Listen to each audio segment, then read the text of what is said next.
সফলতার জন্য আজকে খুবই পাওয়ারফুল একটা কথা বলবো আপনাদের, অত্যন্ত মনোযোগ দিয়ে শুনুন। প্রথম হইল, আপনারা সবাই খেয়াল করেছেন যে পবিত্র কোরআনে আল্লাহ সুবহানাহু ওয়া তাআলা বলতেছেন, লা ইউকাল্লিফুল্লাহু নাফসান ইল্লা উসআহা।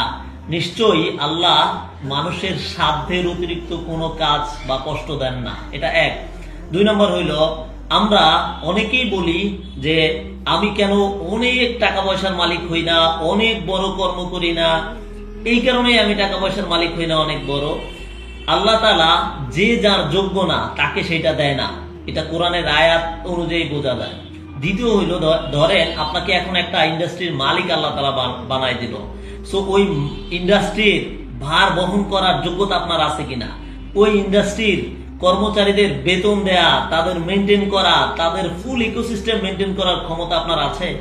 সো আমরা চাই আমার লাখ লাখ কোটি কোটি টাকা আসুক, আমি মিলিয়ন মিলিয়ন ডলারের মালিক হই, কিন্তু ওই জন্য ওই বড় কর্ম করা, বড় রিস্ক নেয়া, বড় কাজ করা এটা চাই না, বড় পরিশ্রম করতে চাই না।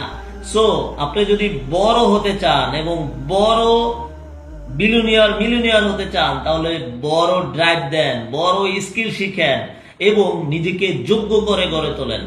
শুরু করেন আজকে থেকেই। প্রথমে ছোট থেকে সিঁড়ির এক এক করে এভাবে করে 1 তলা থেকে 10 তলায় ওঠা যায়। তাহলে আজকে থেকেই হোক আপনার জার্নির শুরু। বড় হতে হলে ছোট থেকেই শুরু করুন।